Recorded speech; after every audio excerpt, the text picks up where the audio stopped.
Welcome to Believe in Yourself podcast number 2 with me, your host, Yisroel Roll. How can we accept this reality? This is a scary reality. What do you mean accept the reality? What do you mean accept the reality that I'm going to die one day? Acceptance means that I accept that I am not going to live in fantasy. I'm going to live in what is. How do we do that? How do we accomplish this so that we can face this reality? This technique in psychology is called exposure and response prevention.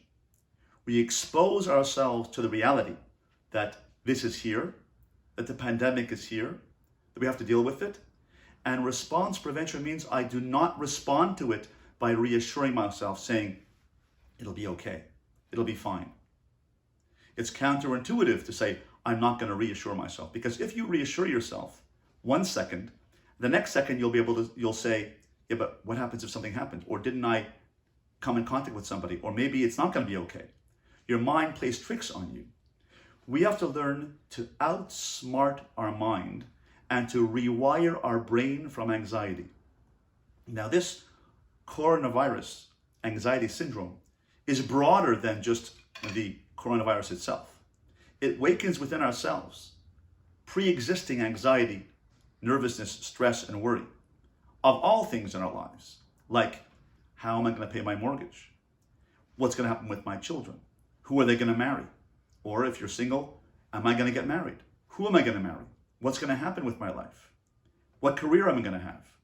All of these are anxieties. And instead of saying to ourselves, I reassure myself, we have to face the reality that maybe it'll work out and maybe it won't. That's called exposure. And that's the only way in which we're going to rewire our brains from anxiety, because if we reassure ourselves, it's going to stuff the anxiety deeper down into our personalities, whereby we'll get more nervous and say, well, maybe it will. I'm not sure. Maybe something will happen. I don't know. And I'm constantly in a tension with myself, in a struggle with myself, saying, maybe I'll be able to deal with it. No, I'm not. I will. I won't. The only way to deal with it is this.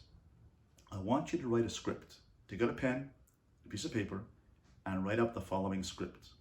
And it goes like this. Anxiety comes from uncertainty. I want a guarantee that nothing will happen to me and my family because of the coronavirus.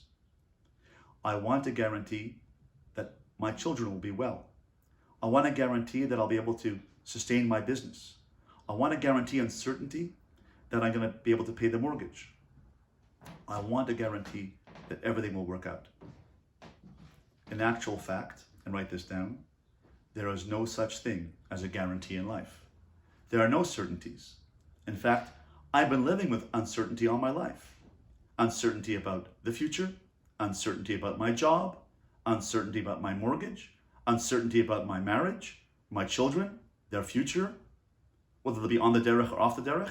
We've been living with uncertainty all our lives. And yet somehow I have learned to cope with that reality. I have learned to cope with that uncertainty. And I will also learn to cope with this because certainty is an illusion. Second paragraph. Since I have learned to cope with all these uncertainties in my life, I will learn to cope with the uncertainty of the results of the coronavirus as well. Maybe I will recover and maybe I won't. Maybe I'll get sick and maybe I won't. Maybe my family will get infected and maybe they won't. Maybe I'll pay my mortgage and maybe I won't. Maybe my kids will be okay, maybe they won't. Maybe I'll be able to marry off my children, maybe I won't. I'm not sure. The future is uncertain. I accept that uncertainty. If things work out with the virus and I'm safe, all well and good. If not, then, now finish the sentence. If something happens to me with the virus, then what? Finish the sentence. What would you say? I'll give you a second. If something happens to me then, that's right, I'll deal with it. I'll cope with it. I'll face it. I'll go to the doctor. I'll quarantine myself. I'll go to the hospital. I'll deal with it. If someone in my family is well, if they're all well, great. If not, then what? Finish the sentence. If something happens to my family, then what? I'll deal with it. I'll face it. I'll cope with it. If I'm able to pay my mortgage, then great. If not, then finish the sentence. I'll deal with it. I'll cope with it. I'll figure it out. I'll borrow money. I'll ask for a stay. I'll ask for a delay. I'll ask for a deferral. If my kids get married, great. If they don't, then I'll deal with it. I'll face it. If my kids stay on the derech, great. And if not, then I'll deal with it. Even if these items that we're saying and writing down now are scary, we have to face that reality and say, I will deal with the consequences of these realities. Maybe they'll happen, maybe they won't. But if I face reality, then I will be rewiring my brain to stop worrying about what if and say to myself, if it happens, I will cope with it. This is called rewiring of the brain.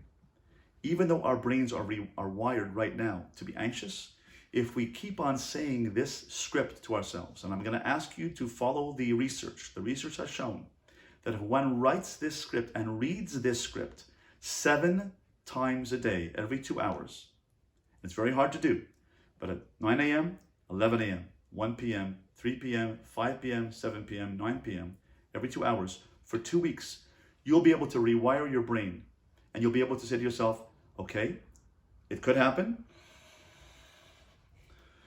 I'll deal with it. This is the way to uproot anxiety, whether it is the coronavirus anxiety syndrome or regular anxiety about any item. This technique called exposure and response prevention is the only way to uproot and rewire anxiety and be able to cope with it. And then I'll be able to deal with reality of what is and be able to be present for my family, present for my children, present for myself, present in this tragedy and crisis, and be able to focus on dealing with reality. Please stay tuned for podcast Believe in Yourself number 3.